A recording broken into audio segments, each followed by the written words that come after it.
Hi மக்களே, நான் லக்ஷ்மி. இன்றைக்கி நம்ம பார்க்க போகிறது என்னென்னா சக்கரவள்ளி கிழங்கு பொரியல். ரொம்ப ஈஸியான பொரியலுங்க.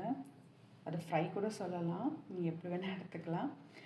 சக்கரவள்ளி கிழங்கு ஒன்று, நான் 2 பேருக்கு தான் செய்ய போகிறேன். ஸோ சக்கரவள்ளி கிழங்கு ஒன்று, உங்களுக்கு 4 பேருக்கு வேணும்னா நீங்கள் 2 கூட எடுத்துக்கலாம், 2 3 எடுத்துக்கலாம்.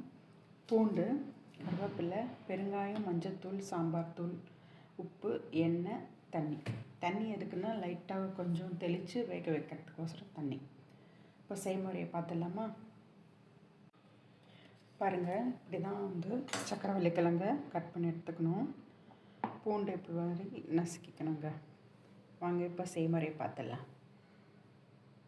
இது ஒரு 2 ஸ்பூன் இல்லைன்னா 1.5 ஸ்பூன் எண்ணெய் ஊற்றிக்கோங்க. ரொம்ப எண்ணெய் தேவையில்லை இதுக்கு.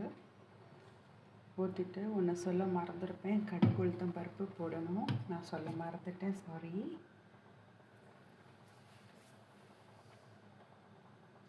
எண்ணெய் காஞ்சதும் கடுகு உளுத்தம் பருப்பு போட்டுக்கலாம். எண்ணெய் காஞ்சிருச்சு, கடுகு உளுத்தம் பருப்பு போட்டுக்கலாம். கொஞ்சம் பொரியட்டும்.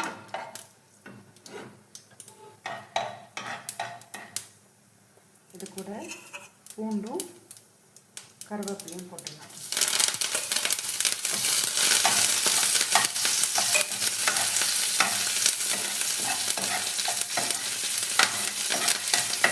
ரொம்ப ஈஸியான பொரியலுங்க, சட்டுன்னு பண்ணிடலாம்.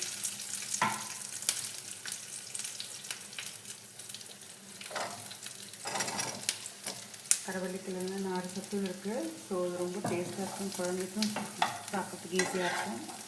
ரொம்ப விரும்பி சாப்பிடுவாங்க. எப்போவுமே வேக வச்சு கொடுக்கறதுக்கு பதில் இந்த மாதிரி நீங்கள் பண்ணி கொடுக்கலாம். ஒரு 2 பரட்டு பட்டதுக்கப்புறம் நம்ம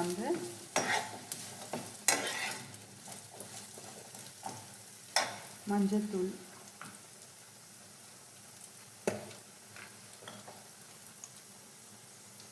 ஒரு 1/4 ஸ்பூன் போட்டுக்கோங்க.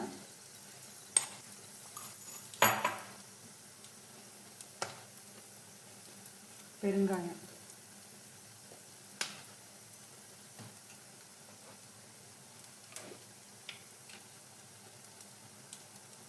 அரை ஸ்பூன் போட்டுக்கோங்க. சாம்பார் தூள்,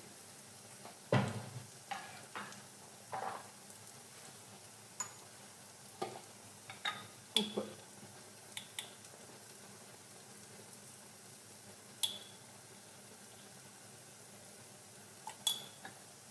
அவ்வளோதாங்க இருக்குது. நல்ல ஒரு கலந்து வச்சுட்டு